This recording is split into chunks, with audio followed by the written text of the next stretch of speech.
This is a summary of the latest episode featuring Reform UK MP Lee Anderson in a fiery debate on the surge of illegal immigration across the English Channel. Highlighting his strong stance against current border policies and the urgent need for tougher measures, this episode dives deep into the political clash over national security and migrant control. If you want to stay informed on this critical issue, please like, subscribe, and leave your comments below.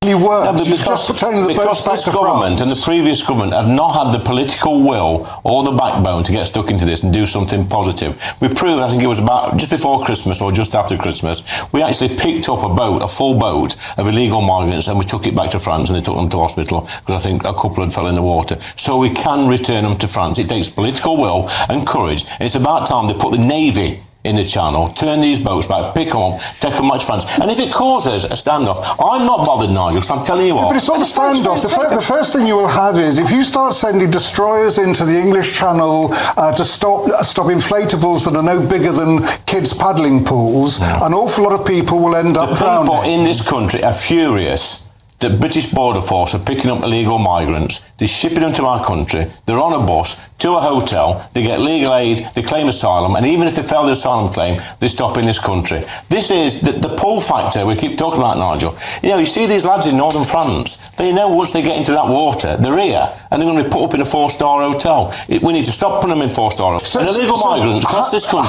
and the asylum seekers cost this country 41 grand a year. So if there's 10 people on a boat, that's Conservative, by the way, that's 400 grand a year, it's costing the British taxpayer. That takes thousands of families to go to work to pay their taxes to keep these people. I do not want these people in my country. They should be sent straight back the same day. If we started doing that, they'd stop coming. France. Nigel, then you need the agreement of France. You can't. Well, we're giving France £700 million a year. Just send them back. And in fact, France are doing an awful lot. They've actually stopped two-thirds of the boats leaving. No. Yes, they have. And very quick, very soon they will be able to actually go to the sea. In France? No, I haven't. No, well, I have. And let me tell you this. It might take an illegal migrant 20 attempts to get over, but they will get over. So it doesn't matter how many boats they stop. Those thousands of young men in France of fighting age, they get to this country. It might take a month, it might take 6 months. Okay, women over the age of 16 have been committed by foreign nationals, and we know that some of them have come over on small boats. So when people like Nigel and Chopper and the other lefties that you have on the show are banging on, we can't fall out with France, I'm telling you what, I'd sooner fall out with France than our young women and girls get raped. It's a fair point. Baroness Casey herself did mention there is clearly an overlap of people coming to the country illegally. We don't know their criminal records. We don't know who they are. And it exacerbates the small boats crisis, Catherine Fawcett, if we feel that women's safety is being compromised at our borders because of a lack of total control and the lack of political will. Yes, exactly, because we do not know who these people are. And what you said about pull factors, I mean, at the risk of sounding like a geography lesson, there are so many incentives to come here, because if you come here, the rate of asylum applications being approved is very, very high compared to other countries. You get to stay, you get put up. A lot of people are working illegally. We've got no ID cards. I do wonder, although that will be very unpopular with lots of people, ultimately, is that where we are going to end up heading? Because without a deterrent, I asked the Prime Minister's spokesman yesterday, without a deterrent, if you get here and you are allowed to stay, why would many hundreds of thousands of people not come? We're very lucky here. There's tons of people would love to come here. And I don't think any amount of time... Here is a list of sexiest politicians in the UK for the men. It is topped by Nigel Farage, the Reform UK leader, getting 21% of the vote. Let's get the list up, please.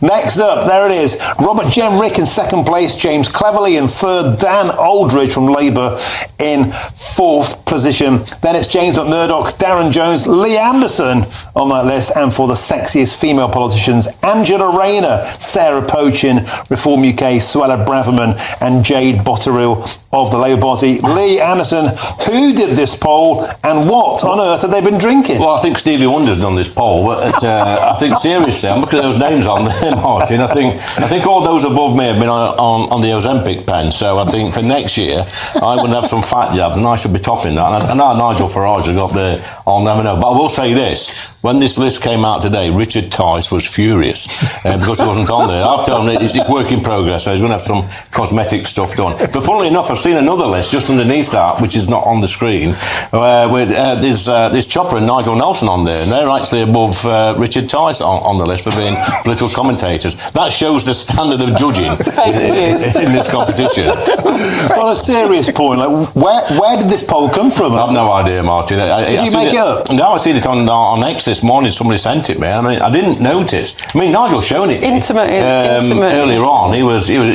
quite happy that he was top of the list, and I thought, I mean, who's done this? It must have fixed the numbers or something like that. But I'm happy to be on there.